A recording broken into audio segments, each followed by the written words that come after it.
The physical appearance and character of Jesus are topics often debated and shrouded in mystery throughout history. Jesus has been depicted in many ways, with some of the most iconic images emerging in Western art. Particularly influential is Warner Salmon's Head of Christ from 1940, a portrayal that has become one of the most widely reproduced images of Jesus worldwide. Salmon, a former commercial artist, worked with Protestant and Catholic publishers to distribute this comforting and familiar image, which shows Jesus as a white man with soft features and gentle eyes. This portrayal, however, reflects a long-standing European tradition that sought to depict Christ in a way relatable to Western audiences, rather than an accurate historical representation. In reality, the historical Jesus was a first-century Jew from Galilee and likely had darker skin and brown eyes, typical of the region's inhabitants at the time. No images or portraits exist from Jesus' lifetime, so historians rely heavily on cultural and historical context to imagine his appearance. The Bible itself offers very few details about Jesus' physical features.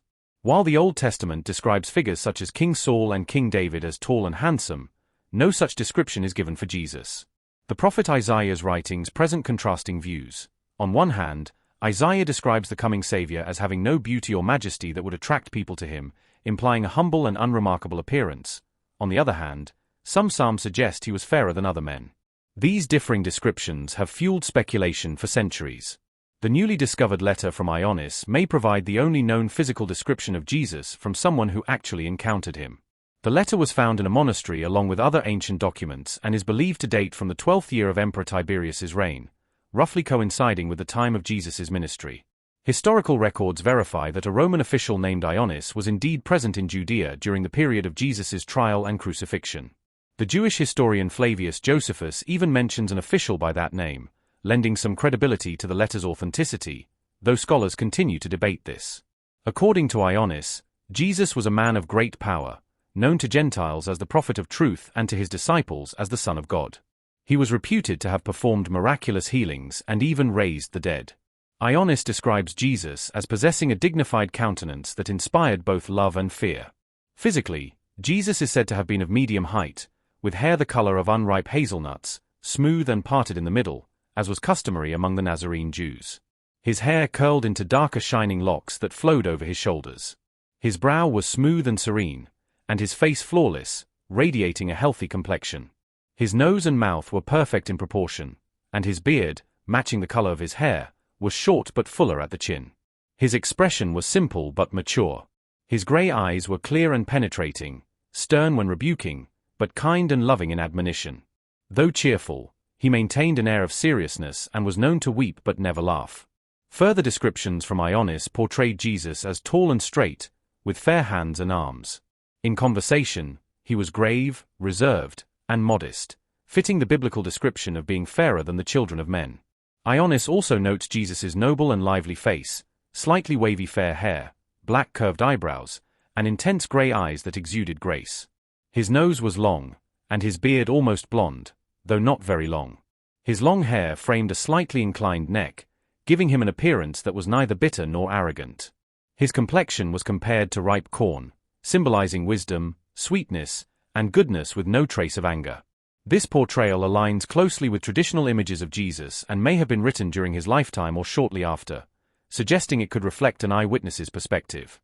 Similar detailed descriptions were also common among the Greeks, who often depicted the apostles and the Virgin Mary with a care and reverence reserved for heroes of their own myths, such as those of Troy. Early church fathers like Justin Martyr and Irenaeus referred to Isaiah's prophecy to argue that Jesus' appearance was humble and unremarkable, emphasizing that he had no form nor glory and was without honor. Yet others pointed to contrasting texts like Psalm 45 verse 2, which describes Jesus as the most handsome of men, showing the variety in perception that likely reflected personal and spiritual connections to him. Saint Augustine famously remarked that each person imagines Jesus differently, emphasizing that salvation does not depend on Jesus' physical likeness, but on faith in him as the Savior.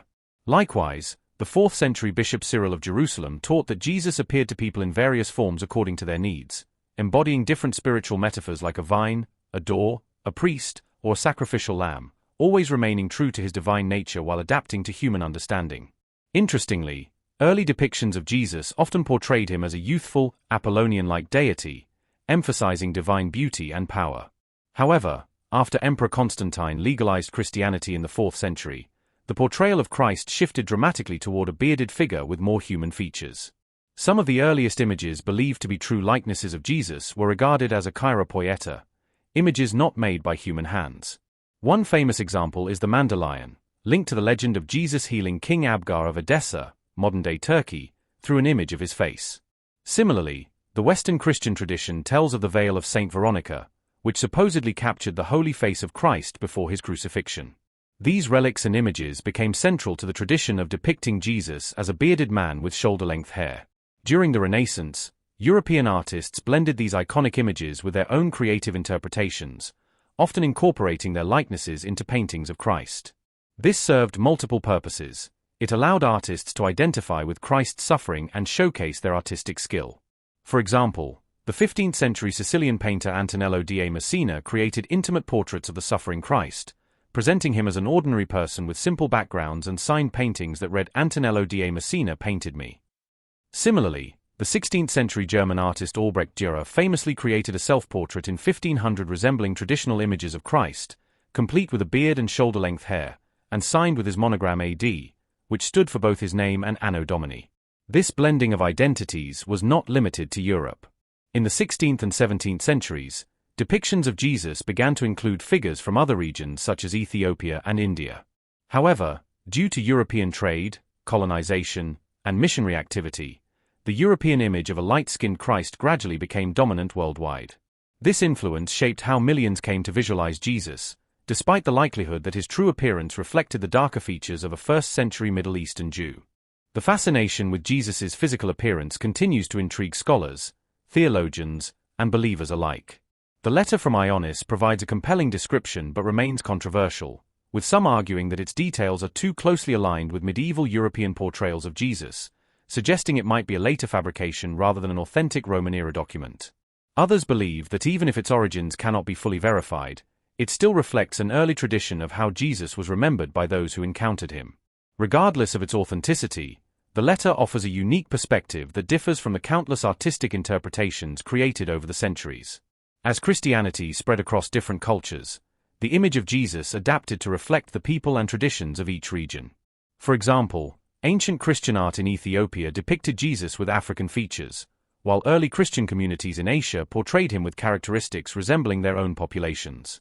This diversity of representation shows how Jesus has been embraced worldwide, each culture visualizing him in a way that resonates with their spiritual and personal experiences. Ultimately, whether Jesus had hazelnut-colored hair and noble stature or intense gray eyes is secondary to his message of love, forgiveness, and salvation.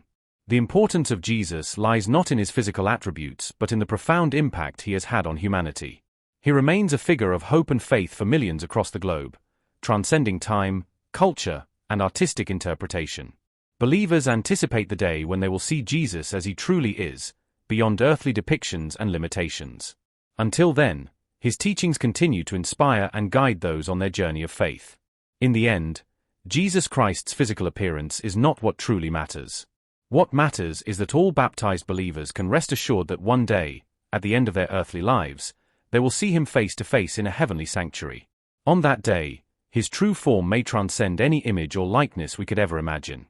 The letter from Ioannis, whether entirely authentic or partly symbolic, invites us to reflect on the historical Jesus. The debate over the letter from Ioannis is part of a much larger discourse on how historical memory, theology, and cultural art intertwine to shape our perceptions of sacred figures. While some scholars see in the letter a genuine first-century account, albeit one filtered through layers of translation, redaction, and interpretation, others argue that its stylized tone and idealized physical description suggest a document written or embellished during the medieval period. Despite these doubts, the fascination persists, not solely because of its potential authenticity, but because it captures a desire shared by generations of believers, to know what Jesus looked like. To visualize the man who changed the course of human history. In examining the broader history of Christian iconography, one finds that the physical image of Jesus has always served a symbolic function. From the catacombs of Rome, where early Christians painted Christ as the Good Shepherd with a lamb across his shoulders, to the golden mosaics of the Hagia Sophia and the monumental frescoes of the Sistine Chapel, every artistic rendering tells a story not just of faith, but of cultural identity. These images were shaped as much by theology as by the politics, philosophies, and aesthetic values of the societies that produced them. The description of Jesus found in Ionis's letter, whether authentic or constructed later, embodies this intersection of religious truth and artistic expression.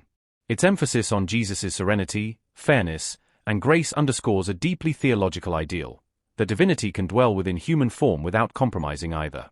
The clear eyes, symmetrical features, and calm demeanor speak to the belief in Jesus as not just a prophet or teacher, but the embodiment of divine perfection on earth.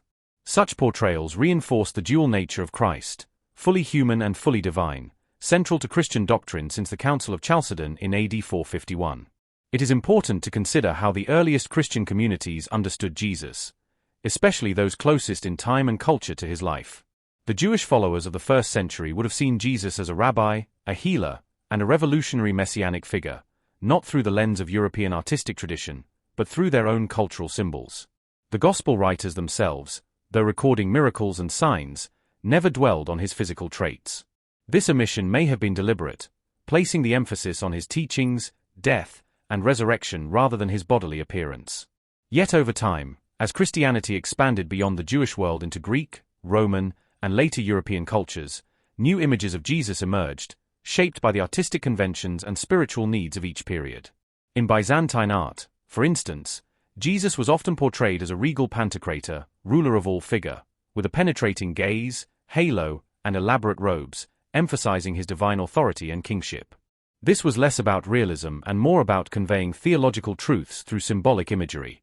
In contrast, the Renaissance period witnessed a humanization of Christ. Artists such as Leonardo da Vinci, Michelangelo, and Raphael portrayed Jesus with intense emotional depth. These depictions aligned with the humanist ethos of the age, which sought to reconcile classical beauty with Christian spirituality. In this context, the physical features of Jesus took on even greater importance, not because they were historically accurate, but because they conveyed the inner qualities of compassion, sacrifice, and redemption. The letter from Ionis, then, can be seen as part of this continuum. Whether written in the early 1st century or crafted by medieval monks seeking to articulate a vision of Jesus that reflected their own spiritual ideals, the letter offers a compelling, vivid portrait. Descriptions such as his complexion compared to ripe corn or his grey eyes were clear and penetrating, evoke not only physical characteristics but moral and emotional resonance. The use of color, symmetry, and posture all serve to underscore Jesus' role as the Redeemer, not through power or intimidation, but through quiet strength and moral clarity. Interestingly, the emphasis on Jesus' eyes as both stern when rebuking but kind and loving in admonition aligns with many gospel narratives in which his gaze communicates deeper truths. In Luke 22 verse 61, for instance, after